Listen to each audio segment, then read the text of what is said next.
संघर्ष के प्रतीक Indian national लोक की आन बान और शान और जननायक चौधरी देवीलाल और स्वर्गीय चौधरी ओम प्रकाश चौटाला जी के संघर्ष को लगातार आगे बढ़ाते हुए चौधरी अभय सिंह चौटाला जी मंच पे विराजमान तेलंगाना में लगातार बैकवर्ड की लड़ाई को लड़ते हुए संघर्ष करते हुए मेरी बड़ी बहन अक्का के कविता जी जम्मू कश्मीर से डिप्टी सीएम और विकास के प्रतीक सुरेंद्र चौधरी जी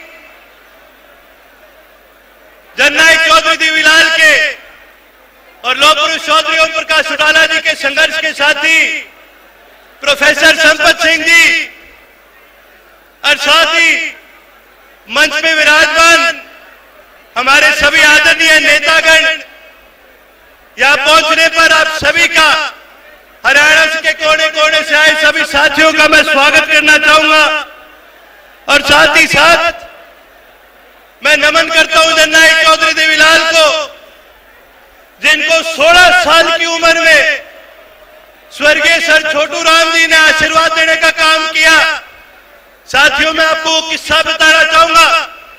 जब जननायक चौधरी देवीलाल 16 साल की उम्र के थे तो उस समय दीनबंधु सर छोटू राम चौटाला गांव आए थे और जब गांव में कार्यक्रम के लिए आए तो गांव के बाहर जननायक चौधरी देवीलाल ने जोर जोर से सर छोटू राम जिंदाबाद के नारे लगाए थे और मुजाहरों की आवाज दीनबंधु सर छोटू राम तक पहुंचाने का काम किया। सर छोटू राम इस बात से बड़े खुश हुए और उन्होंने जननायक चौधरी देवीलाल को आशीर्वाद देते हुए कहा था कि बेटा इसी प्रकार संघर्ष करते रहो, बहुत आगे जाओगे। लेकिन जननायक चौधरी देवीलाल ने न केवल उस आशीर्वाद को स्वीकार करने का काम करा, उनकी नीतियों पे, उनकी विचारधारा पे चलते हुए किसान और कमेरे की लड़ाई को आगे बढ़ाने का काम करा। साथियों हम नमन करते हैं लौह पुरुष चौधरी ओम प्रकाश चौटाला का, जिन्होंने अपनी प्रशासनिक पकड़, दूरदृष्टि और सूझबूझ के साथ इस प्रदेश को कर्जा मुक्त रखने का काम करा। परंतु साथियों आज प्रदेश के अंदर परिस्थितियां विपरीत होती जा रही है। आज प्रदेश के हालात दिन प्रतिदिन खराब होते जा रहे हैं।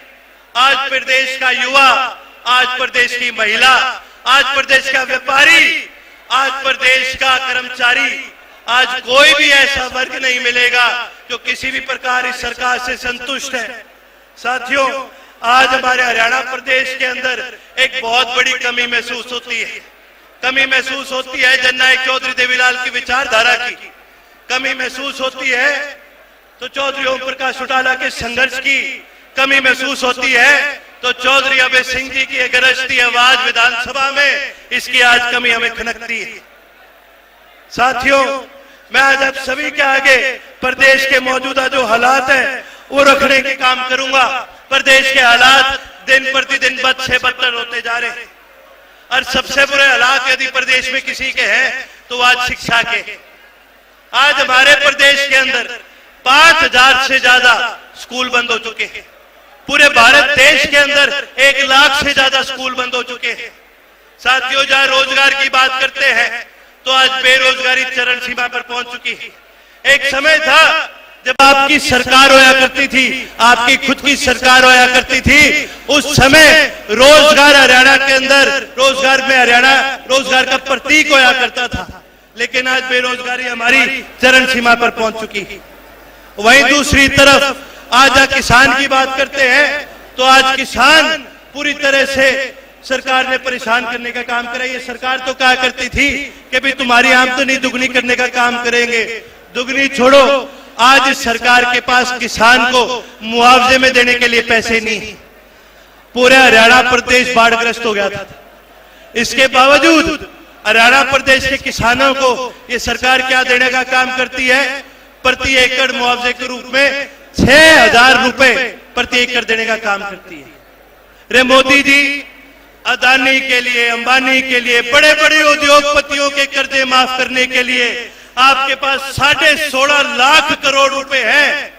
16.5 लाख करोड़ रुपए के आप इनके कर्जे माफ कर सकते हो, लेकिन आप किसान को मुआवजा नहीं दे सकते। 16.5 लाख करोड़ रुपए आप इनके माफ कर सकते हो, लेकिन हरियाणा के युवा को आप रोजगार नहीं दे सकते।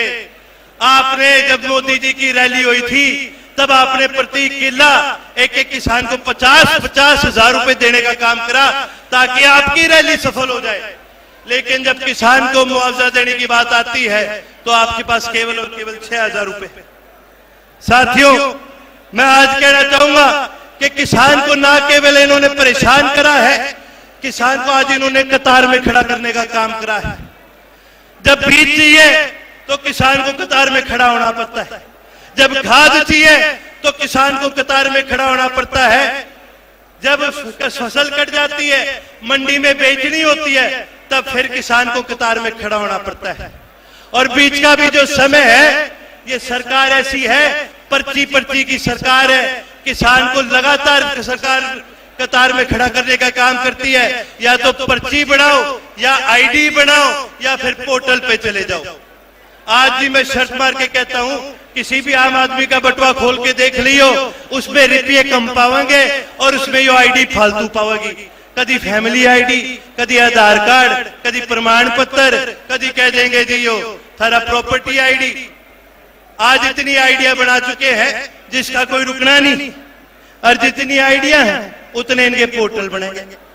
और पोर्टल भी इसी बनावेंगे कि जो जरूरत पड़ेगी इन पोर्टलों की, जो काम भी कौन करांगे। और इनसे पूछ लो कि भी काम क्या करा, तो न्यू छोड़े कहेंगे भाई हमने पोर्टल बना दिया। भाई धन्य हो थारा, तो हमने इतना बड़ा काम कर दिया। रे जननायक चौधरी देवीलाल ने तो बुजुर्गों को मान सम्मान दिया था, 100 रुपए पेंशन दी थी, एससी और बीसी की चौपाल बढ़ाने का काम करा था, कन्यादान में 5100 रुपए देने का काम करा था। और तो हमने क्या करा, हमने पोर्टल बना दिया। चौधरी ओम प्रकाश चौटाला ने इस प्रदेश को गुड़गांव जैसा शहर बना के देने का काम करा। इस प्रदेश नहीं, इस देश को खेल नीति देने का काम करा। चौधरी ओम प्रकाश चौटाला ने इस प्रदेश के युवा को रोजगार देने का काम करा। चौधरी ओम प्रकाश चौटाला ने इस प्रदेश के किसान के पानी की लड़ाई को लड़ने का काम करा। और आपने क्या करा, यो बीजेपी वाले ने क्या करा, इनने पोर्टल बनाए। ये वो लोग हैं जिनका समाज में कोई आना जाना नहीं है। आज हमारे बात खराब क्यों है? क्योंकि इस देश को चलाने वाला आदमी भी एक ऐसा आदमी है जिसका कोई परिवार नहीं, अरे जिसका समाज में आना जाना नहीं, जिसका परिवार नहीं, वो हमारा क्या करेगा। चौधरी ओम प्रकाश चौटाला जी हमेशा एक बात कहा करते थे कि भाई ये किसी काम के नहीं, इनके घर में ना गऊ है ना इनके घर में बहू है। और इस प्रकार के लोग कभी समाज का सुधार नहीं कर सकते थे। साथियों, एक समय था जब संसद के अंदर किसान की आवाज गर्जा करती थी और बॉर्डर पर जवान गर्जा करता था। कभी कभी चौधरी चरण सिंह के रूप में, तो कभी चौधरी जननायक चौधरी देवीलाल के रूप में संसद में किसान गर्जा करता था। लेकिन आज की एक ऐसी सरकार है जिसने संसद तो छोड़ो, देश की राजधानी के राह भी जो है वो किसान के लिए बंद करने का काम करा है।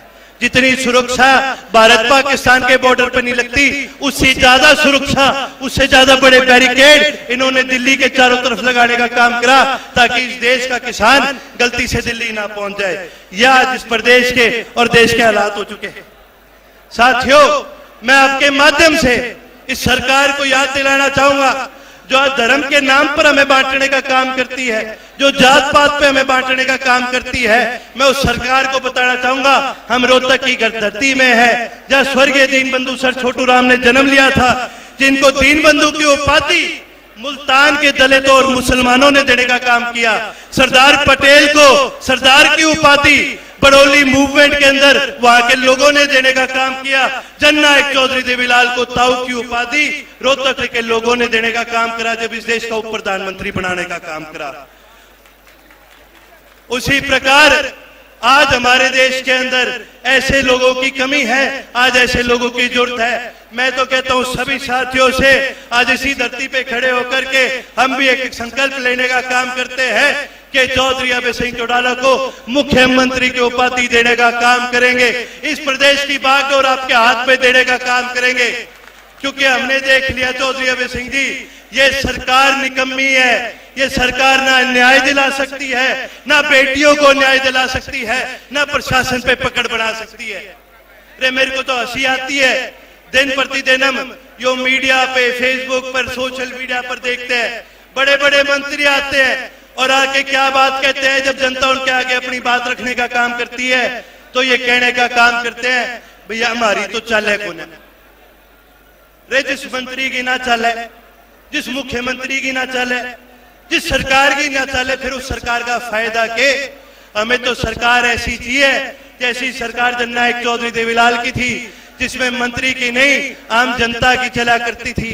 साथियों, मैं आपको उस समय याद दिलाना चाहूंगा जब चौधरी ओम प्रकाश चौटाला जी मुख्यमंत्री होया करते थे। कोई भी साथी डीसी एसपी के दफ्तर चले जाया करता था तो डीसी खड़े होकर स्वागत भी करा करता था, चाय भी पिलाया करता था और साथ में अपने काम भी करा करता था। और आज प्रदेश के यह हालात हो गए, आम आदमी छोड़ो, यो कोई एमएलए मंत्री भी इनके द्वार पर चले जाए, आधा घंटा उसने बाहर बिठा जाएंगे, कह देंगे डीसी साहब तो मीटिंग में बैठे हैं, बाद में मिलांगे। यह हालात इन लोगों ने आज हमारे प्रदेश के कर चुके हैं। साथियों, मैं ये एक चीज कहना चाहूंगा कि हम तभी मजबूत हो सकते हैं जब हम संगठित होकर के दोबारा अपनी आवाज को इस देश की विधानसभा में मजबूती में पहुंचाने का काम करें, जब इस देश की सबसे बड़ी संसद में हम अपनी आवाज को पहुंचाने का काम करें। साथियों, पंजाबी में एक कहावत है, पेट ते ना पई रोटियां सारी गल्लां खोटियां। इस सरकार ने केवल जुमले देने का काम करा है और इसका नुकसान सबसे ज्यादा किसको उठाना पड़ा? हमारे प्रदेश के युवा को उठाना पड़ा। आज साथियों, हरियाणा प्रदेश में कितने ऐसे सैकड़ों गांव हैं जो आज खाली हो चुके हैं।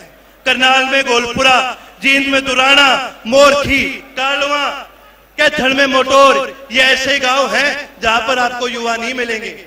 आज वो युवा बेचारा बन चुका है, मजबूर हो चुका है, अपनी जमीनें गिरवी रख के डंकी रूट से बाहर जाने का काम कर रहा है। और सरकार के लिए भी कितनी दिक्कत की बात है और उनके परिवार के लिए भी कितनी दिक्कत की बात है। कई बार युवा की मृत्यु हो जाती है, परिवार को महीने महीने इंतजार करना पड़ता है, 2-2 महीने इंतजार करना पड़ता है, वो युवा वापस कभी अपने परिवार के पास नहीं पहुंच पाता। आज हमारे प्रदेश के हालात ये दिन प्रतिदिन बदतर करते जा रहे हैं। एक समय था जब हरियाणा खेल के अंदर खेल का सबसे बड़ा प्रतीक माना जाता था।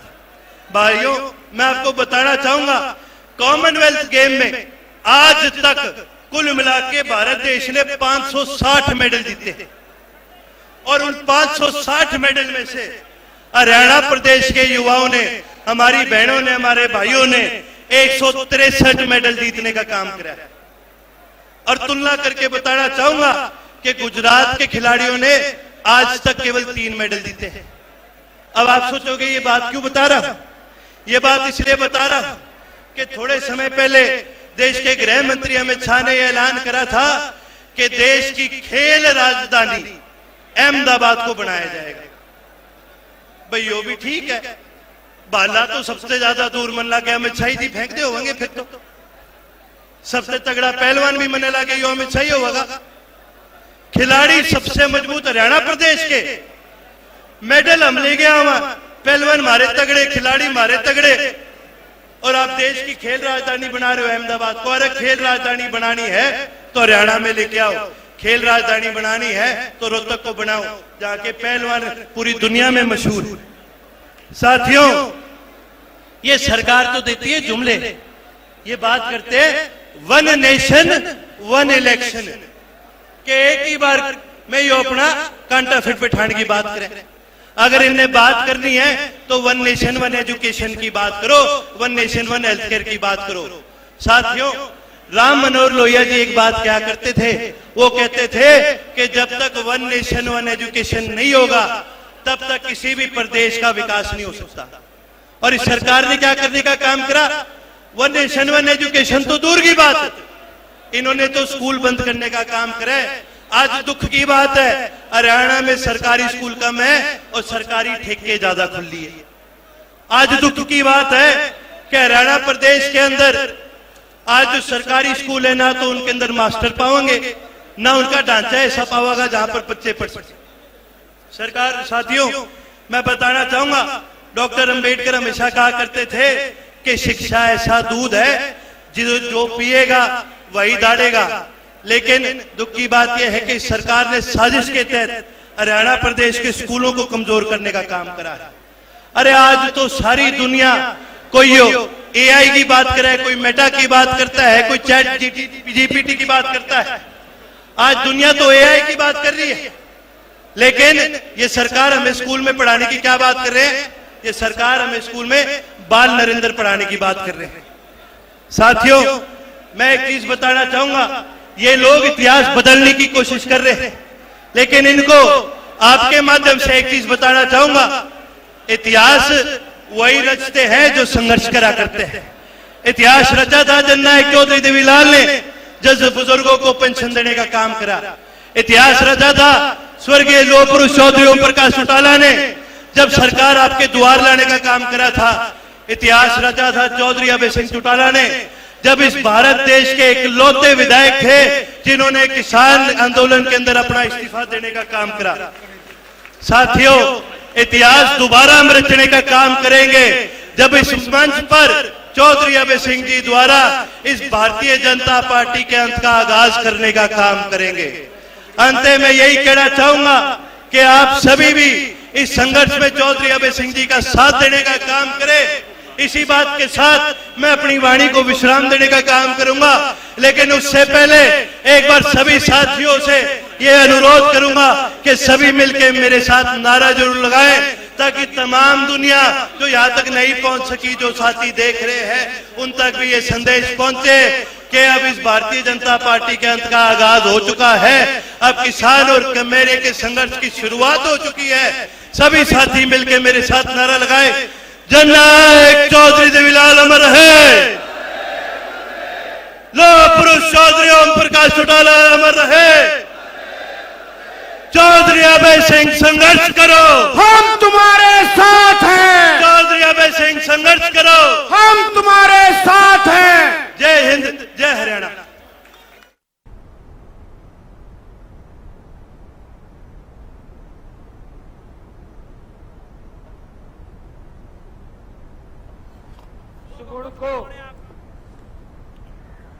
तो देखिए, आपको तस्वीरें दिखा रहे हैं ताऊ देवीलाल की 112वीं जयंती के उपलक्ष्य में रोहतक में इनेलो की ये रैली प्रदर्शन चल रहा है, जहां पर आप अभी अर्जुन चौटाला को संबोधित करते हुए सुन रहे थे। अनाज मंडी में इंडियन नेशनल लोकदल की तरफ से ये रैली आयोजित की गई है। पूर्व उप प्रधानमंत्री चौधरी देवीलाल की जयंती पर समारोह रखा गया है। कई बातों का जिक्र करते हुए अर्जुन चौटाला भी नजर आए हैं। सम्मान दिवस समारोह ये जो मनाया जा रहा है, कितनी संख्या में लोग यहाँ पर पहुंचे हैं, तस्वीरों के माध्यम से आप देख सकते हैं। तो एक समय हरियाणा रोजगार का प्रतीक था, अर्जुन चौटाला कहते हुए नजर आए अपने संबोधन में। उन्होंने कहा कि लोगों को आईडी पे आईडी देनी पड़ती है, लोग अपने पर्स में पैसे कम, आईडी लेकर ज्यादा निकलते हैं। तो कहीं ना कहीं ऐसे आरोप प्रत्यारोप लगाते हुए भी अर्जुन चौटाला इस मंच से नजर आए हैं। रैली को संबोधित कर रहे थे अभी अर्जुन चौटाला, जो आपने अभी तस्वीरों में देखा। और अभी ये जो तस्वीर हम आपको दिखा रहे हैं, रैली स्थल की तस्वीर है, जहां पर काफी संख्या में लोग पहुंचे हुए हैं। रोहतक में सम्मान दिवस मना रही है इनेलो।